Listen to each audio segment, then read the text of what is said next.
Hello and welcome everyone to Poly1 Spatial Inc.'s Facebook Live event.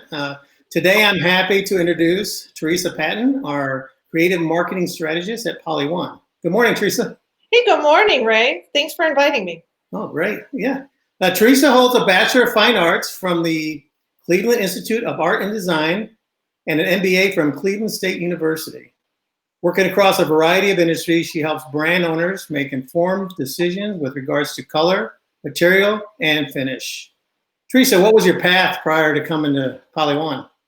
Well, it was a convoluted path, to tell you the truth. I always loved art, and I went to the Cleveland Institute of Art, and I did a lot of color study there. I studied under one of the students of Joseph Albers, who is renowned for color studies and understanding the importance of color. From there, I worked at American Greetings for about 10 years in merchandising, where I did a lot of work with silk screening on paperboard, if you will. And so that kind of gave me a nice background to understanding the process and learning more about the inks.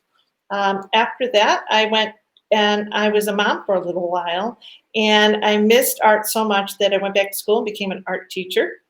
Nice. I taught art to high school students, which I really loved. And after my children grew up, I went back and I was lucky enough to get a position at Poly1. And my original position was true color forecasting. So traveling all over the country, meeting with the brands, automotive, packaging, consumer goods, all kinds of things, and just working with them to kind of consult and provide input on color strategies. Well, it also says that you have extensive experience designing innovative solutions through inspired applications of color and form, and have earned several national awards for packaging and merchandising solutions. So not only are you're a guru. This is the No, not quite. We got a color guru on here, guys. So it's good to learn from you. I prefer color clairvoyant, if you will. Okay, perfect. Well, that's what it's all about. There you go. So I'm gonna get off the screen, and we'll get your presentation up, and you can get started. Yeah, I have a lot to talk about. Thank you. Let me go ahead and hit play. All right. Well, thank you everybody for joining. I'm really excited. I create these color inspirations for brand owners all over the country, actually all over the world. These are global trends that we look at. And so these are shared throughout Europe, Asia, and North America, South America, you name it. So today I'm really excited to be able to share Color Inspirations 2021. And it's a look into the future at what colors we think are really going to resonate with consumers. But the most important thing isn't always what colors, it's why these colors are going to resonate. And that gives you the flexibility to start to think about, well, that color wasn't right for my brand, or that color wasn't right for my customer. But if you understand the why, you can pick your own color that kind of supports that idea, if you will.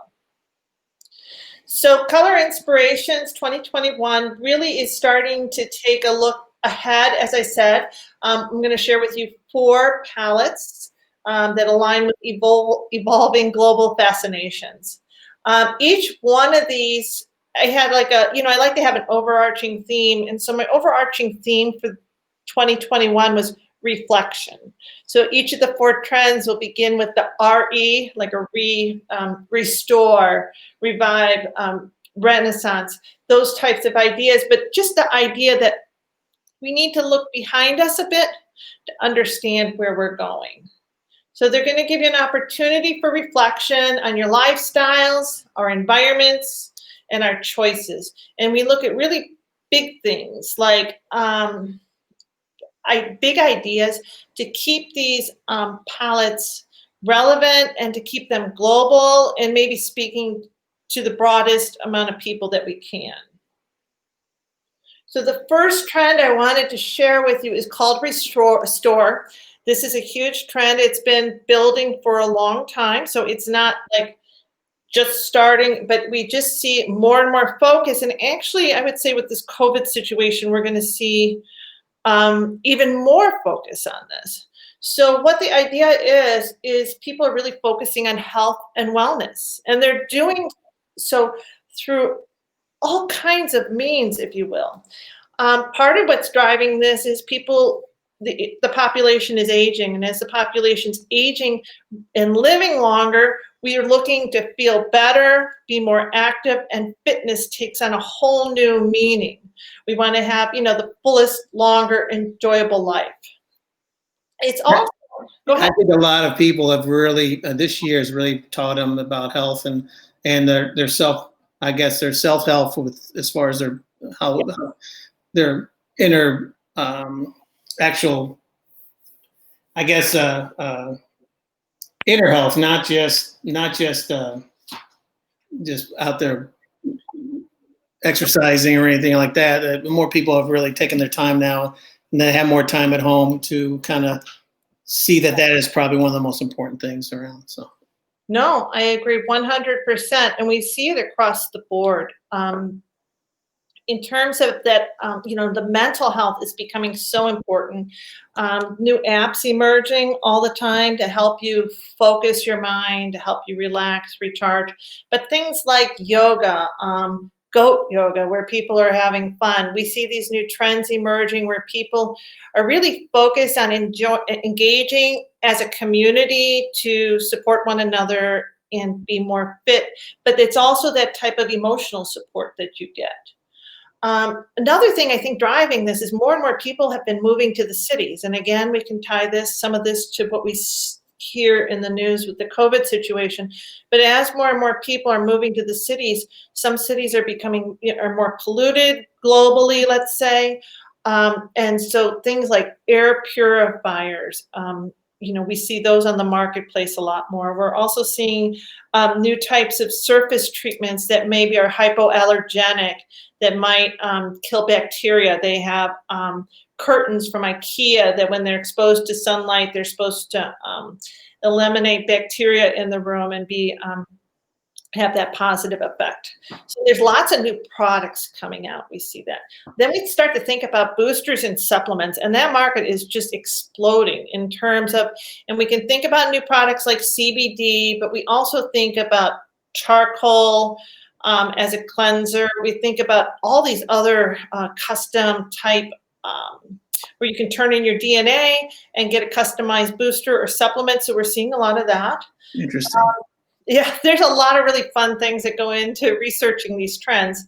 And then finally, that idea, and I think that's what you were touching on before, Ray, is that idea of recharging, benefiting from just relaxing and taking a step away. And we see a trend towards that, of just not having to be on all the time because people are finding that they're burnt out. So the idea here is, how does this influence color choices? And they give you a little sneak preview of what the palette is. But I can show you that this is the palette with the names support the idea. But the idea of restore, to have very natural colors. It could look like wood, clay, stone. But what we're really looking for are colors that are calming. And we're seeing it be used in interior design, product design. And it's just a lot of these colors too. Some of these are very pure, such as crystal blue. Sunkissed is meant to bring in some energy. It's kind of like that soft industrial yellow we've seen around, but it brings energy to the palette because we need that nice dynamic between everything. The corals we've seen so much of, but this one's just a little more faded, a little more toned down, a little more soothing. So that's the palette. Do you have a favorite? Well, I always lean toward the crystal blue. You probably see my wall when we come back. I did. So we saw, and especially I love the idea with silk screening, and you're working with combinations of colors. You have your fabric, you have the inks. And so this is a nice opportunity to start to experiment with putting things together. And things like silence, it's a very subdued color, but at the same time, when we pair it with other colors, it can become just a wonderful, soothing feeling, if you will. Yeah, we like to, especially in screen printing, almost always have more than 3 or 4 colors. It's good to have those complementary and contrasting colors that kind of play off each other. Absolutely, absolutely. And again, these palettes, they're not these are suggestions. And when we work globally, we're working towards everybody. So the idea here is to see what works with, what you're trying to communicate, what your brand image is, or, what the idea, the artist's intent is. But you can expand well beyond these colors. I could have picked 30 colors that support this idea. But this is the palette I narrowed it down to. Very nice. Right. So this again is very relevant during the COVID situation. Hoping everybody stays healthy and safe. But I had done this trend back in 2019. I was working on this because we released it prior to 2020. And it was called Real Reality. And what we found was that people are looking for in real life experiences that, I'm going to say Facebook, we're on Facebook now, but Facebook isn't always the best way to have, to connect with one another. And people are really hungry for person-to-person connection. And I think even today's situation is going to make it even more of a luxury. It's not to say technology is going away, but we're realizing we can't replace human interaction with technology. Yeah, we're all learning that. Yes, we are. Well, we start, it's something that we start to see. And so things that we think we see driving this, or just even those music festivals that we might see, and I'm sure that's very big for your business, the growth in that industry, in all festivals. I think about Burning Man, how people come together to connect with one another. There was some lantern festival, water lantern festival, but just providing people with the opportunity to make these deep and meaningful connections. We were researching this, and we found that a lot of students are choosing to take gap years and travel abroad prior to going to college. And even that's a nice indication that they're valuing these real world experiences. They want to learn more and interact more with the world around them. So fun, predictable, that's always good to think about. It's just the idea that we're all, no matter what age we are, this idea of fun. And again, I think this really speaks to silk screening and inks. People love that. And it's this playfulness, and it's a play on color. It's not being so safe with your color usage or textures or patterns. And it's just kind of going outside of what was understood or expected. And that's that's like embracing our human qualities, right? A computer would do it perfect or something. But when we can make things that are new, experiential, I really think that's a unique, and provide people with unique experiences. Speaking of experiences, like the idea of multisensory, and I really think, again, this is an opportunity within your industry. Combinations of scent, can inks have a scent to them? Can they have a certain tactile quality? And then you combine that with the pattern or the artwork and the colors, and you can create these very unique experiences, by combining things that weren't always, putting things together you didn't expect to be together to create this new experience. Yeah, we have some bases that will hold a scent, and we definitely, we don't make it ourselves, but we do sell it to people that make scented inks. And also, obviously, the touch. That's always been our thing. We have things that inks that feel like suede, like leather. We got a high density where it's actually feels like an applied plastic or even an applique. So we definitely, and that really shows the fun in our shirt. Many people like those and love to watch it. Yeah, and you know what? Just building on that idea is, so this thing where we talk about fun, predictable. So if you have something that feels like suede, why not make it fuchsia? You know what I mean? Why not confuse the idea and create this new experience that people, something that people didn't expect to go together. Exactly. All right. So our palette, it's all based on the senses, if you will.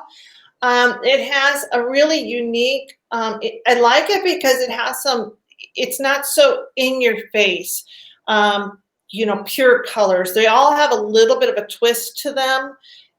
So that's what I think makes them more interesting, more current, more with it, if you will.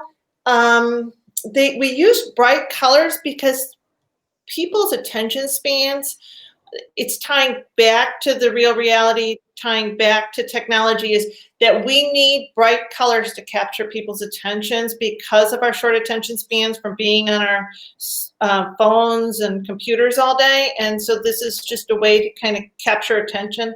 And that's why I did pick those colors. So it's just creating impact and capturing attention with the bold color application. And, I think about fresh cut grass, the feel, the smell, especially this time of year, chocolate lab, just those senses that you get with that. So it's a really fun palette. I like it because I think there's a nice level of sophistication and playfulness at the same time. And I like your descriptions. They really describe an experience rather than a color, don't they? Yes, and you're supposed to kind of picture. So what if your tangerine zest smelled like tangerine zest? Or what if tip of my tongue had that suede feel to it? You know what I'm saying? You could have a lot of fun with this. Nice. I'm probably going to take all your day. You're going to be like, keep going. So rethink, and this is more about sustainability and the sustainability trend. And we know it's a very important subject here at PolyOne, and we're always looking for ways to promote sustainability, help brands be more sustainable. But on top of that, we see sustainability as really changing our aesthetics, changing the textures and the colors we prefer. So I think it's really cool, the idea that this trend is actually shaping aesthetics. So what we see is people like more raw, unfinished surfaces. People like things that might have fibers incorporated into them, or maybe that it looks like it was, upcycled or something. It's really cool. They like things that look like they were inspired by nature, maybe moss, or seeing things that decay or rust, tarnished, oxidized, all of those ideas. Colors that look like they might have come from nature. So for instance, we had a color line for our plastics that was made with roots and flower colorants that came from natural products. But those colors are so subtle and soft that they look sustainable. We're Right. talking about things that can appear sustainable. Things that look reclaimed. Did we take fibers and put them back into something? Did we take those tires and turn them into something else? But this is all shaping a new aesthetic where the things that look so pristine and perfect, they're not valued like they had been in the past. And in fact, I have this one slide I wanted to show with you. This is a t-shirt, and let me see if I can pull the name, but you can see it's biocompostable. I wanted to show you where that. Let me see if I can get the name of who that was. Yeah, that's really interesting. That video shows it. Yeah. And so things like algae are super popular, fibers. I put a lot of different things in here, but the upper left-hand corner has natural colorants. This t-shirt is biocompostable. The leather that you see here is made from mushrooms. This stool was created by it's copper base, and they put it in the Dead Sea to collect the salt. But this kind of gives you an idea of that new aesthetic, that new look that people are looking for. That's interesting. That's really interesting. Yeah, and I found the name of that t-shirt. It's called Vollback, VOLLEBACK. And it's a plant and algae-based t-shirt. So that's something we can always take a look at in the future, or like biocompostable colorants too. I know we have those on the plastic side. Perfect. Really interesting. That our industry really is going toward a lot of the recycle, and I could see it going a step further with that tea, and maybe creating inks to go with it. That's fantastic. Yeah, exactly. So if you see people starting to create fabrics with algae or whatever else they're coming up with, it'd be neat to come up with an ink line that supports that idea. Perfect. Okay. So the palette here, it could extend well beyond this. It's just it's a starting point. Anything that looks, I'm going to start with rusted. It looks, I named it rusted, but it could have been terracotta. It could have been sun-baked. It's just these warm, earthy, faded colors. They're very popular right now. I know in fashion as well. So it's just a nice color that, again, brings to mind many different things that we can associate with sustainability. Verdigris is the idea of that copper when it gets tarnished. And just, I love that it's just a little bit of an off color. Mycelium, we see a trend with mushrooms, organic growth. People are building structures out of it. They're making leather out of it. We see it in nutrition and supplements. So just that color seems to be very popular. Swamp Thing is just a lot of fun. I just think that pairs so nicely, even with some of the brighter colors I had shown you before. It's just, I see it as a nice neutral, actually, that you can play with different colors. And then Scorched. So, things that look burnt or oxidized, those are all really cool. And I think, just like our faded jeans that we buy, we buy things with holes in them. I mean, it's all along those lines. Exactly. Yeah, we have some dye houses that actually use like Georgia mud and kudzu and things like that. It looks a lot like some of those colors there. Really nice. Awesome. That's awesome. Yeah. So I think fashion-wise, it's kind of fun. Yes. So what I do then, this will be the last trend I share with you, but you can see I tried to come up with 4 very different trends. It's not like I took the same idea and repeated it a couple of times. So this one is totally, and I would say this is the newest idea. Some of those other ones were more evolutions of ideas, but Renaissance, we're just seeing a huge shift of the coming together of art, science, and philosophy, and it's fostering this sense of the theatrical. And it's just, the whole idea of Renaissance is over-the-top glam fashion. There's a little bit of dark glam to it, but just really, it's about having fun. It's like the reverse of all those austere gray interiors. It's a counter trend to minimalism. It's just a response to all of these other current trends we've seen. So I think it's a lot of fun. Fashion designers are loving this. We see in the media, things that might be driving it. Could be Game of Thrones, could be ideas like that with that fashion that we had seen, that elaborate fashion and set design, opulent interiors. We see that happening a lot with, Urban Outfitters is doing a lot to create like this opulent type genre with golden mirrors, mirrors with gilt frames, things that I would have maybe thrown out 5 years ago because it looked like my grandma's. And now we see it reemerging, but it's being mixed in new ways with new color patterns and stuff. So it's a lot of fun. And then upcycled fashion, we're seeing it in. And so I did leave this in just to kind of show you Vivienne Westwood, Versace, some of these other brands are really embracing this. And then these are those types of opulent interiors, crushed velvets. I don't know, do you have any inks that kind of have a bit of a velvet? Yeah, I mentioned earlier, we have a suede, and it creates a suede finish, but you can make it like purple or green, and you can actually, there's a lot of tricks to it. You can create textures with a crinkled up aluminum foil, for instance, apply it to it. You can make a crushed velvet look easy.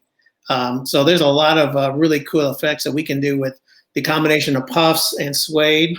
And a surface like that pattern on the bottom right-hand side, we can create that all day long with white puff on top of a gold. So yeah, this is some great information for my customers, that's for sure.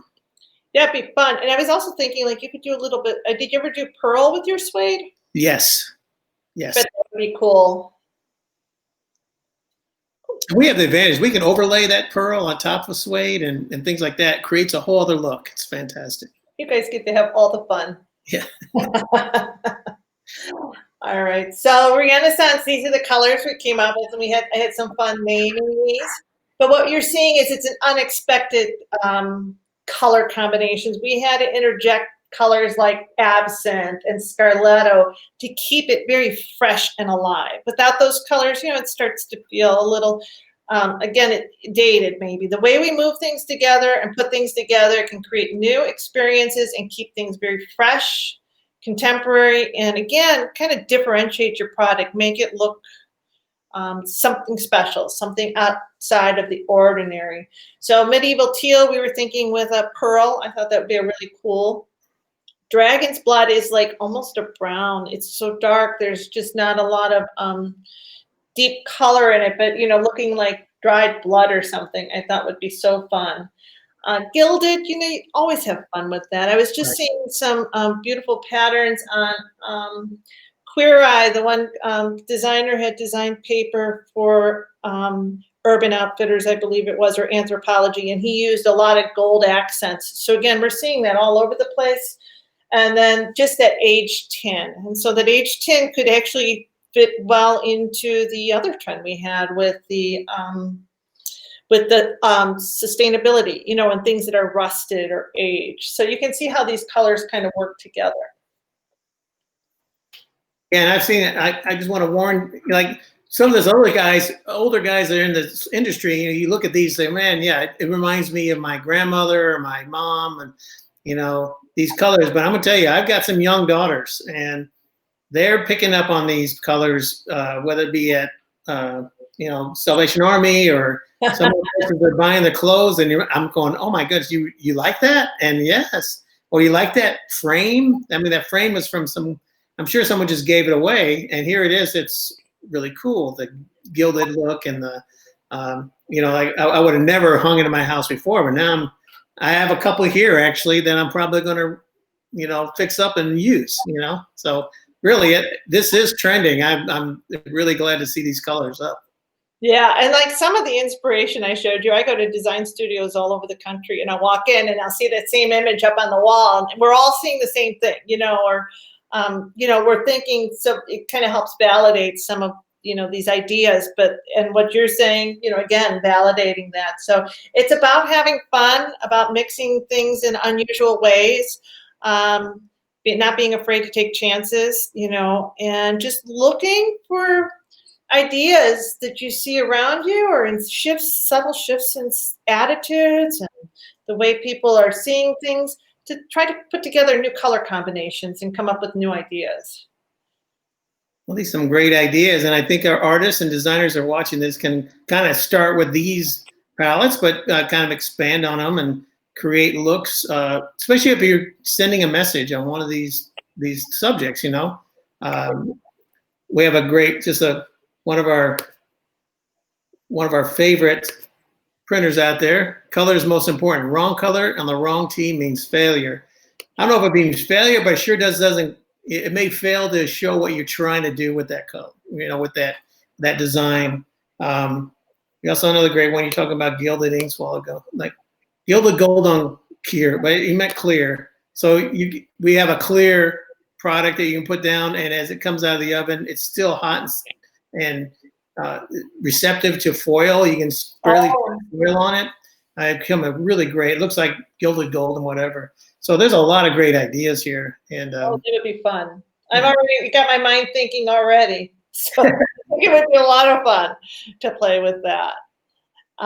Put some fun things. In fact, some of the things I had, I didn't put all the slides in here just because I was respectful of time, but we had seen the 500-year anniversary of the Renaissance. So it was exactly 500 years ago. Lots going on around Leonardo da Vinci, and Perrier Water just recently did a commercial featuring Mona Lisa in today's modern times. So we see a lot of different ideas going on. Okay. And so, Ray, I can give you the Pantones for all these colors. So if anybody wants to reach out to you and ask for any samples or anything, we can, I'll have those Pantones for you. All right, I'm going to come up here. We are back on the screen. Warning. Yeah, okay. Thank you. Because well, I really appreciate you presenting this. I think this is some great information. Obviously, anybody has any comments or questions, we will follow up and we'll watch. Any questions coming up on the comment area and answer them as we can. And I sure appreciate you coming up with it. This is, I love watching something. I get to learn a lot from you guys. I'm glad you liked it. Yeah, thank I you. love to see what Poly1's doing. Yeah. And I did agree with that comment that you had previously about color, because once in a while, well, not once in a while, but picking the right color can just, it'll make a product be successful. And if you pick the wrong one, people might not notice it. They might pass by it. So we see it being used so many different ways. Well, thank you so much for pointing these things out to us, and have a great day. And we'll talk to you again, because I'm sure I'm going to have a lot more questions. Good. Very good. No, I look forward to talking to you again. All right. Thank you. Thank you. Okay.